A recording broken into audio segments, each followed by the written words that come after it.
Ֆիզիկական եւ հոգեկան առողջության հիմքում բժշկական գրագիտությունն է։ Ես առողջ եմ, երբ տեղեկացված եմ։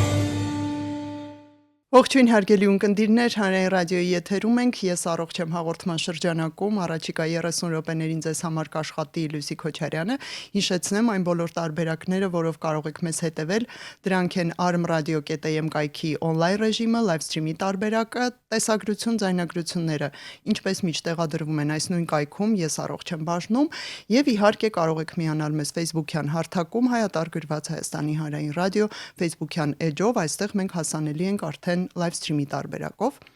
Ներկայացնեմ, թե այսօրվա մեր տոնական եթերին ում հետ ենք զրուցելու, երկուսով հոգեբանական մասնագիտացված կենտրոնի հիմնադիր հոգեբան Անուշ Ալեքսանյան, ողջույն Անուշ։ Ողջույն Լուսի ջան։ Շատ շնորհակալություն համաձայնելու համար, տարին փակել այս տաղավարում։ Ես եմ շնորհակալ։ Փորձենք այսօր կարևորագույն մի թեմայի մասին խոսել, որովհետև հատկապես նախատոնական, հետտոնական շրջանում մարդիկ շատ են իրար հետ առնչվում, ավելի շատ են շփվում, քան սովորական օրերին, աշխատանք,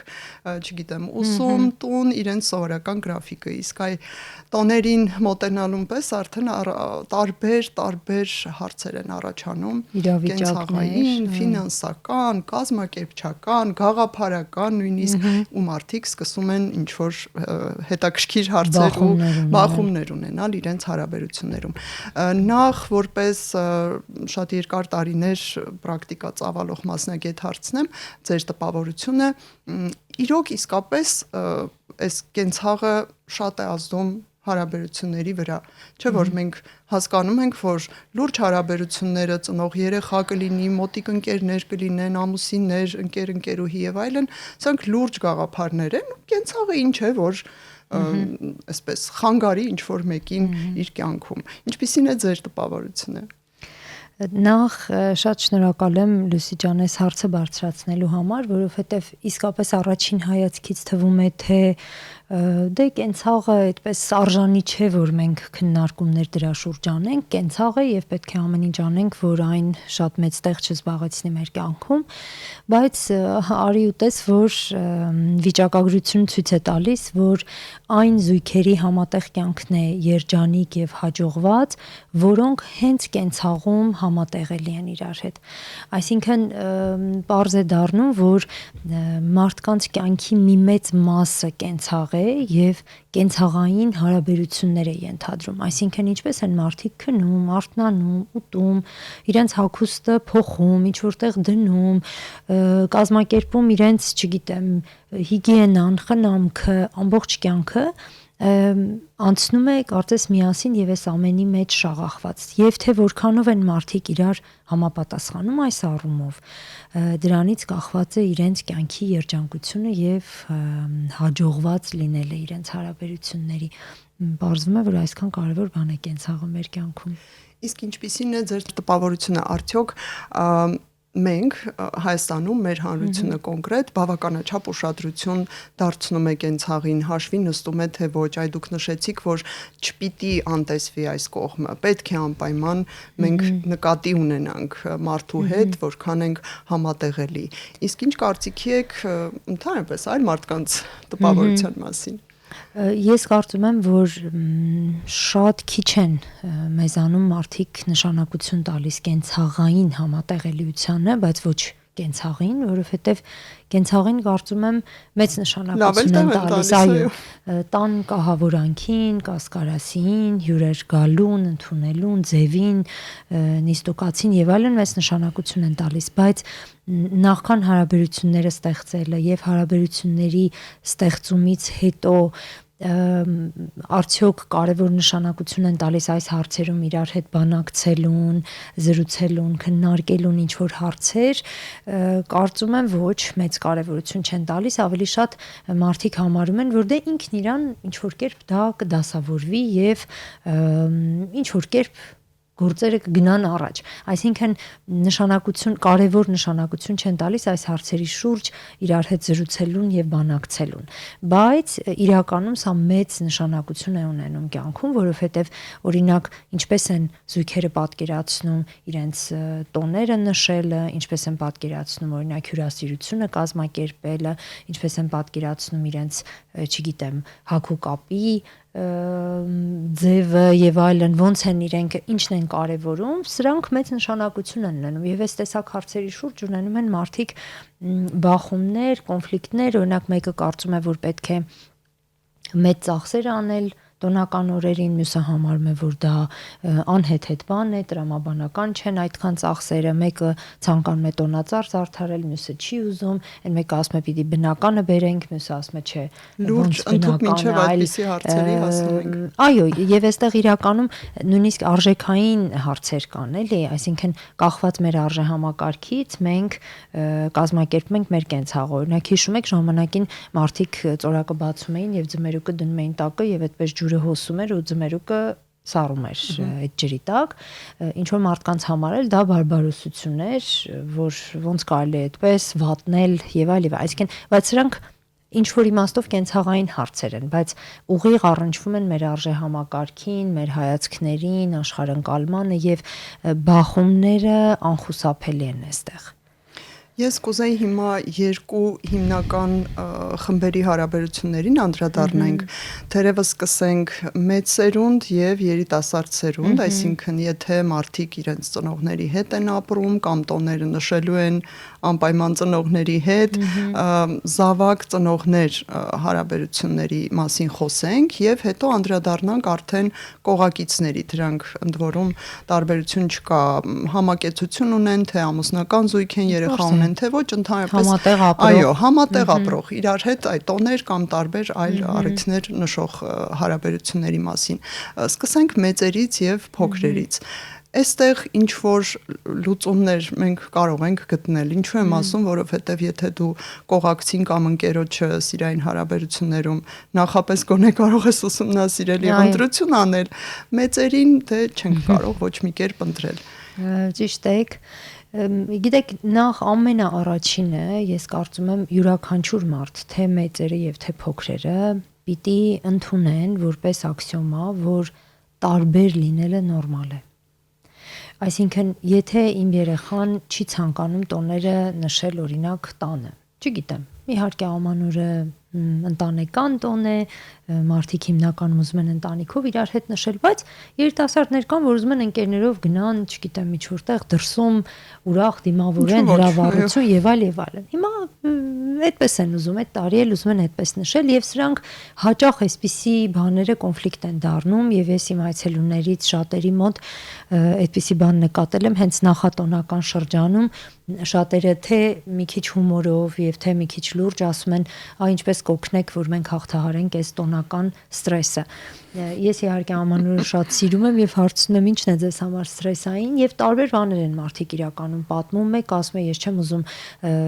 ընդունել եւ ճանապարհել իմ ծնողների բոլոր ընկերներին, բարեկամներին, այսինքն մարդկանց ում հետ ինքը ընկերական մտերմիկ հարաբերություններ չունի, մեկ ասում է ես ուզում եմ ուղակի պարկելով գիրք կարդալով անցկացնեմ այս ազատ օրերը, իսկ ծնողները ուրիշ բան են պատկերացնում, մյուսն ուզում է ինչպես ասեցի ընկերների հետ գնալ ինչ-որ միտեղ, այսինքն այստեղ հիմնական խնդիրը դառնում է տարբերությունները չընդունելը, երբ մարդիկ համաձայն չեն նրա հետ, որ իրենց ընտանիքի անդամը կարող է մեկ այլ կերպ պատկերացնել տոնը եւ այլ կերպ հաճույք ստանալ այդ օրերից։ Ամենակարևորը կարծում եմ սա է, եթե մենք կարողանում ենք ընդունել ուրիշի տարբեր լինելը մեզանից եւ համարել, որ դա լիարժեք նորմալ բան է, կարծում եմ, որ կոնֆլիկտները մի քիչ ավելի քիչ կլինեն եւ կկարողանանք ենթադրենք բանակցել իրար հետ, օրինակ ծնողները կարող են իրենց երիտասարդ երեխաներին խնդրել ասել, այ ես շատ կուզենայի, որ այսինչ օրը դու մեզ հետ լինեիր, լավ, այդ օրը մեզ հետ եղիր, մյուս օրը չգիտեմ, գնա ընկերներիդ հետ եւ այլն, այսինքն կարելի է իրար ինչ որ բաներ առաջարկել, ինչ որ բան զիջել եւ իրար հետ ինչ որ համաձայնության գալ, այլ ոչ թե պարտադրել մեր ոճը, մեր օրակարգը մյուսներին։ Ես էլ կարծում եմ, որ այստեղ հիմնական խնդիրը ճիշտ ու սխալ անելն է, այսինքն ճիշտը տանը տոնելն է, թե ճիշտը ընկերների հետ տոնելն է եւ այստեղ բախումներն ու կոնֆլիկտները անխուսափելի են լինում։ Լավ, իսկ մեծ սերնդի եւ ավելի երիտասարդ սերնդի, ահա այս խմորումներում ով պետք է հաղթի ասեմ, բայց դե այն բառը չի, չակերտավոր։ Լավ, հա, ով ավելի շատ զիջի, ով ավելի շատ առաջարկներ հնչեցնի, մեծերին ընդառաջ գնանք, որովհետև մեծ են եւ իրենց այսպես ավելի զգայուն են, խոցելի են ինչ որ հարցերում, թե ամեն դեպքում մեր անձնական սահմանները պաշտպանենք, ինչ անենք։ Լավ հարց է, գիտեք, շատ դժվար է ասել ով ավելի շատ պետք է զիջի։ Ես կարող եմ իմ կարծիքն ասել, որ ամեն դեպքում ես կարծում եմ, որ մեծահասակները մի քիչ ավելի շատ պիտի պատրաստ լինեն զիջելու, այսինքն իրենք ավելի փորձառու են, իրենք ավելի ենթադրվում է, որ շատ բան են տեսել, շատ բան գիտեն, պիտի մի քիչ ավելի իմաստուն լինեն, ավելի խելացի լինեն եւ կարողանան մի քիչ ավելի շատ զիջել իրենց երիտասարդ երեխաներին, բայց ես կարծում եմ, որ նաեւ շատ կարեւոր է ինչ որ համագործակցության եւ կոմպրոմիսի հնարավորություն ստեղծել, էլի, այսինքն մեծերն էլ չպիտի շատ տուժեն, եթե օրինակ իրենք ցանկանում են իրենց երեխաների հետ միասին ընտանիքով նշել, ունենալ այդ ընտանիքի համար նախատեսված ժամանակը, սա եւս քննարկելու բան է եւ ծնողները իհարկե կարող են ասել, որ այո, ես համաձայն եմ, որ դու այս օրը կամ այն օրը դրսում լինես, բայց մենք այսինչ օրը միասին պիտի անցկացնենք, խնդրում եմ քո գործերը հարմարեցրու եւ այնպես արա, որ այս մի օրը մենք միասին անցկացնենք, միասին տոնենք։ Այսինքն սա քննարկելու բան է։ Պիտի իրար հետ կարողանան քննարկել եւ անպայման պիտի մեկը մյուսին զիջելու օրինակ ծառայի։ Պիտի կարողանանք նաեւ իրար զիջել, որովհետեւ եթե մեկին հաճելի չի, դա էլ արդեն ընդհանուր տոնի կոնցեպտից դուրս է, էլի, եթե ինձ հաճելի չի մի բան անելը, ես ուղղակի պարտադրված անում եմ, այդտեղ ուրախությունը ուղղակի քիչ է։ Մի տեսակ տոների իմաստը այն է, որ մենք գեղեցկություն, ջերմություն, լավ հարաբերությունների մեջ անցկացնենք եւ եթե դա հաճ է լինելու, փշերի վրա նստած է լինելու, այլ իմաստը մի տեսակ կորում է։ Եկեք անցնենք նաև կողակիցների կամ սիրային հարաբերությունների զուգընկերներին, այստեղ ավելի բարդ է համեմատած մեծահասակների խմորումների հետ, թե հակառակը, եթե քիչ թե շատ մեր սերնդի մոտիկ մարդ է, ավելի ընտրած մարդ է եւ ավելի այստեղ բավականին առանց պայմանների դրված սիրո եւ ընտրության հարց կա, ավելի հեշտ պետք է լինի։ Ինչպիսին է ձեր կարծիքը։ Գիտեք, կդժվարանամ ասել, որտեղ է ավելի հեշտ, որտեղ ավելի դժվար, որովհետև կախված է նրանից, թե մարդիկ որքան են իրար կարևորում, որովհետև օրինակ նույն երեխաների դեպքում շատերը շատ անհանգստանում են, ասում են օրինակ, ես ուզում եմ գնալ ընկերներիս հետ նշել, բայց շատ կտխրեմ, որ մամաս տխրի օրինակ, չեմ ուզենա, որ ինքը տխրի ու այսպես երկու քարի արանքում է լինում եւ տառապում է, չգիտի ինչպես անել։ Բայց մեկ ուրիշը կարող ասել, ես չեմ ուզում, ես գնալու եմ, ով ինչ ուզում է անի, ինձ միևնույն է։ Այսինքն կախված է նրանից հեշտը եւ դժվարը ոնց որ շատ անհատական է, մեկին կարող է շատ դժվար լինել այդ փոքր հակասությունները, իսկ մյուսի համար դա կարող է շատ հեշտ լինի։ Ենթադրենք մարդիկ կան միշտ երկրից դուրս են նշում տոները եւ առանձնապես օրինակ չեն մտածում, որ չգիտեմ, որևէ բարեկամի հետ պիտի հանդիպեն կամ նշեն։ Եվ սա իհարկե համատեղ որոշելու հարց է։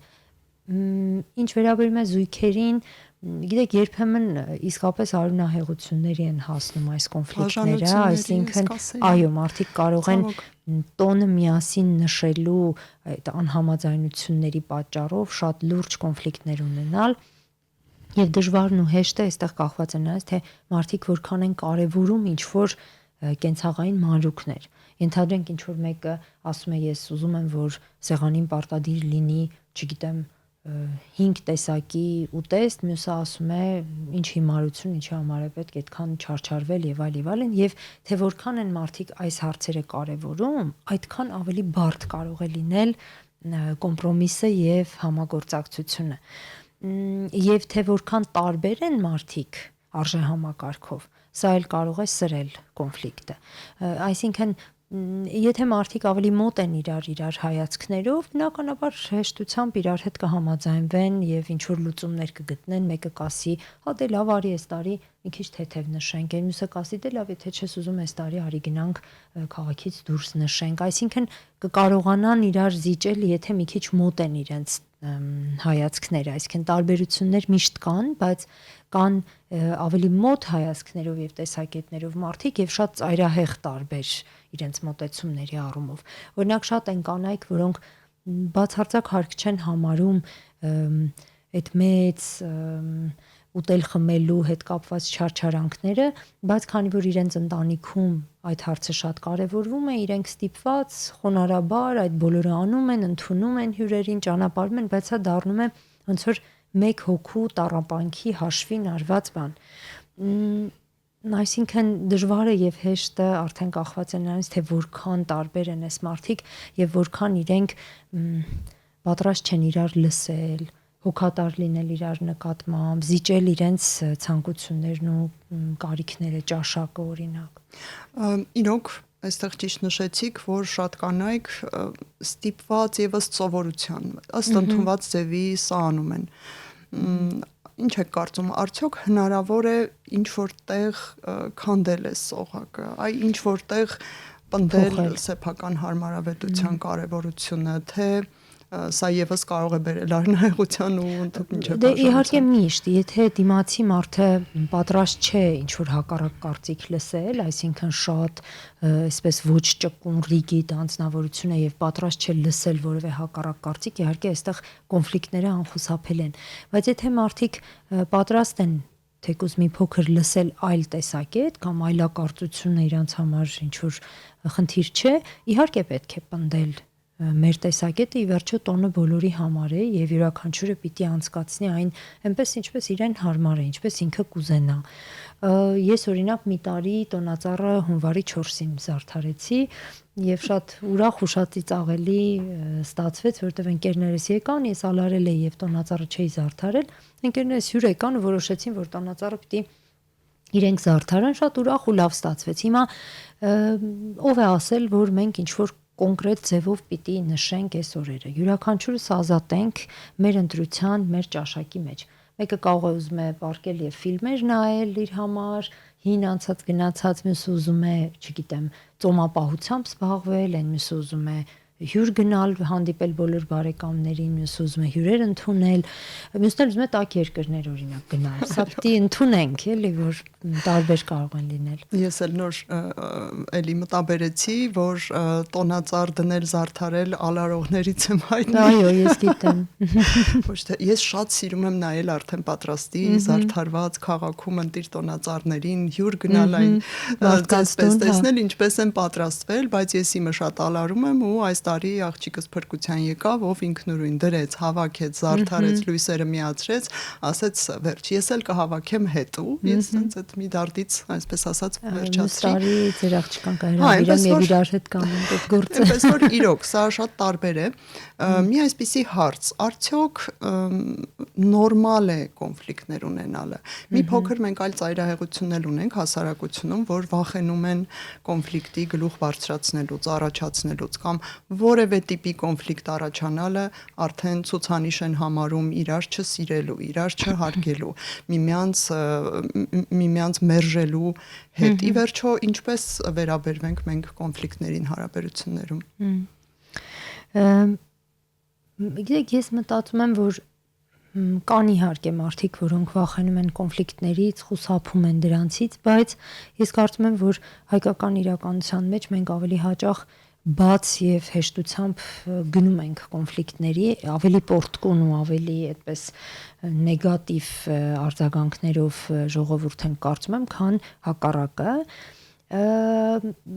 Ես կարծում եմ, որ կոնֆլիկտները, եթե դրանք չեն անցնում սահմանները, այսինքն մարդիկ իրար չեն ստորացնում, վիրավորում, ծաղրում, հեգնում եւ այլն, այսինքն նորմալ կոնֆլիկտ են անում, այսինքն քննարկում են իրար հետ իրենց տարբեր տեսակետները եւ փորձում են գտնել մեկ ընդհանուր լուծում երկուսի կամ երեքի համար, այս դեպքում դրանք շատ նորմալ են։ Երբեմն այդ կոնֆլիկտները բերում են նոր որակի, ավելի բարձր որակի, ինչ որ բանի հետ մարդիկ չեն համաձայնվում, հետո մեկը մյուսին համոզում է եւ համաձայնվում են։ Օրինակ, նորից իմ այցելուների օրինակներից կարող եմ բերել, որ երկար կոնֆլիկտներից հետո ի վերջո ծնողները համաձայնվել են ինչ որ տարի Հայաստանից դուրս նշել տոները եւ հետո խոստովանել են իրենց երեխաներին, որ էս ինչ լավ բան էր, էս ինչ լավ էր, որ մեզ ստիպեցիք, մեզ համոզեցիք, եկանք, էս ինչ լավ անցավ, լրիվ տարբեր էր, ուրիշ էր եւ այլն։ Այսինքն կոնֆլիկտները բերում են նրան, որ մարդիկ ինչ որ բան փոխեն իրենց մեջ, նոր ձևով նայեն իրավիճակին, այսինքն նախքին կարծրացած, հնացած, այդ թթված բաները փոխվեն եւ թարմանան։ Եվ շատ լավ է, որ այդ նոր բաները բերում են մեր կյանք, ասենք մեր երեխաները, մեր կյանքում հայտնված նոր մարդիկ, մեր ընկերները եւ պետք է բաց լինել դրան եւ փոխվել։ Անընդհատ կրկնել նույն բանը իհարկե ձանձրալի է, կարծում եմ։ Նախ եւ առաջ ձանձրալի, հետո շատ անարդյունավետ, եթե կոնֆլիկտ է արդեն առաջացել։ Անուշ, իսկ եթե կոնֆլիկտը չի բերում նորություններ, չի բերում բարձրացնում որակը հարաբերությունների, այլ զույգը ուղղակի չի դիմանում այդ կոնֆլիկտներին։ Սա նշանակում է, որ սերը բավականաչափ ուժեղ չէր, թե մարդիկ հասուն չէին բավականաչափ, ընդհանրապես ինչի նշան սա կարող է լինել։ Ինձ թվում է եւ կարող է ոչ հասունության պատճառով մարդիկ չկարողանան իրենց կոնֆլիկտը հաղթահարել։ Օրինակ, մարդիկ կան, որ երբ որ դու իրենց հետ չես համաձայնվում, իրենք վիրավորվում են դրանից։ Ենթադրենք մտածում են, որ այ դու իրեն չես սիրում, դրա համար չես համաձայնվում։ Հիմա սա մի քիչ ոչ հասունության դրսևորում է, որովհետեւ անհամաձայնությունը ինչ որ հարցի շուրջ բացարձակ տվյալ մարդուն չընդունելու, չսիրելու հետ կապ չունի։ Այսինքն կարող են այսպիսի բաները պատճառ լինել, որ մարդիկ կոնֆլիկտները չկարողանան լուծել։ Երբեմն մարդկանց ոչ ճկուն լինելն է պատճառը կոնֆլիկտը չհաղթահարելու, այսինքն օրինակ ես մտածում եմ այսպես, մենք միշտ այսպես ենք արել, իմ ընտանիքում ընդունված է սա, մենք ամեն անգամ այսպես ենք անում եւ այս մարդը պատրաստ չէ որևէ բան փոխել, այսինքն ինքը գտնում է, որ այն ինչպես ինքը իր կյանքը ապրել է մինչ օրս, դա միակ եւ ամենաճիշտ տարբերակն է կամ միակ ամենաճիշտը չէ, բայց այդ ավանդույթները պահելը շատ լավ բան է։ Իհարկե սա վիճելի հարց է, ավանդույթները պահելը կարող է եւ լավ եւ վատ կողմ ունենալ, երբեմն դրանք այո պետք է պահել, ինչ որ ընտանեկան ավանդույթներ ունենալը միշտ շատ լավ է, բայց դրանք չպիտի շատ կարծրացած լինեն եւ խանգարեն մարդկանց ազատությանը եւ խանգարեն հաճույքին։ Օրինակ սեղանին ինչ որ ուտես դնելը, չեմ կարծում տենց խիստ ավանդական հարց է կամ չգիտեմ, շատ նեղացնել եւ շատ կարծրացնել այս հասկացությունները պետք չէ։ Ավանդույթը մի քիչ պիտի հոգեվոր բաների հետ կապված լինի։ Այո, ենթադրենք մենք տոներին անպայման գնում ենք, չգիտեմ, տատիկին, պապիկին անպայման այցելում ենք, ինչ որ համով բան ենք պատրաստում, տանում իրենց տուն, ենթադրենք, հա, այստեղ հոգեվոր իմաստ կա դրա տակ։ Այսինքն երիտասարդ ընտանիքները իրենց ընտանիքի մեծերին իրենց տանից ինչ որ համեղ բան են պատրաստում տանում են։ Սա ուրիշ բան է։ Այո, դա խնամք է, օգտարություն է, սեր է, ամեն մեկը իր տնից ինչ որ բան տանում է, կիսում է կամ օրինակ ես ամեն անգամ գնում եմ ծնողներիս տոնածառը զարդարում եմ եւ գալիս եմ իմ տուն, իմ տան տոնածառնել եմ զարդարում, ինձ համար դա ինչ որ ավանդական մի բան է, որ ես անպայման ուզում եմ անել, դա եւ ինձ է հաճույք պատճառում եւ իմ ծնողներին, այստեղ այդ նյութական էլեմենտը շատ չկա եւ չեմ կարծում ինչ որ մեկը այսպիսի ավանդույթներին կդիմադրի, բայց մեր հայկական ընտանիքներում երբեմն կան շատ անարդար մոտեցումներ, օրինակ ես շատ եմ էլի լսում իմ այցելուների մոտ, որ ասում են օրինակ ամուսինս մենք միշտ գնում ենք եւ նշում ենք տոները ամուսնուս ընտանիքում, ամուսնուս ծնողների հետ։ Օրինակ այստեղ ակնհայտ անարդարություն կա, որովհետեւ երևի թե եթե երբեմն նաև մյուսների հերթով գնան կամ մի անգամ իրենց տանը միասին ընտանիքով նշեն։ Օրինակ շատ հաճախ այդպիսի դեպքերում ես չեմ լսում այդ կանանցից, որ իրենք դեմ են առհասարակ իրենց ամուսնու ծնողների հետ նշելուն։ Ես չեմ լսում այդպիսի բան։ Պարզապես այդ անարդարությունից են իրենք ընկճվում, որ միակողմանի, այո, կուզենային երբեմն իրենց տանը նշելու հնարավորություն լիներ, երբեմն մեծերի հետ, երբեմն ընկերներով, այսինքն ընդհանուր առմամբ կողմեն այդպես տարատեսակ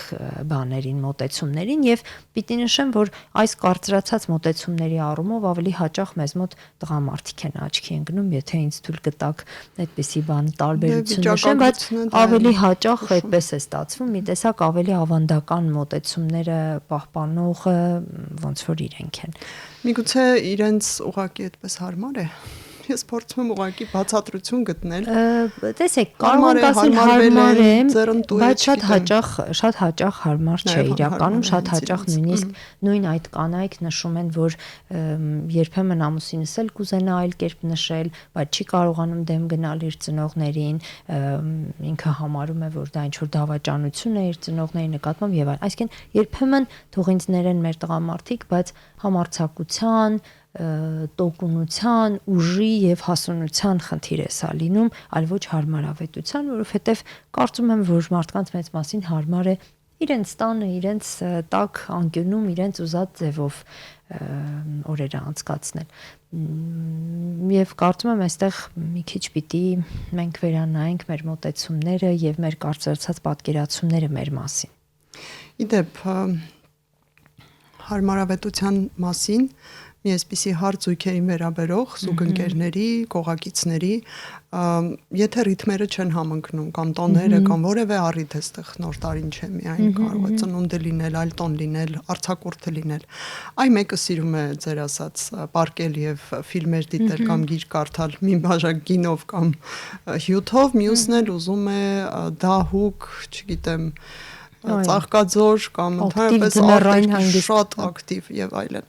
Ու գիտեք, այստեղ վերջերս նկատել եմ հատկապես երիտասարդ զույգերի, որ իրենք ես մնում եմ, անցկացնում եմ ինչպես ինձ է լավ, նայել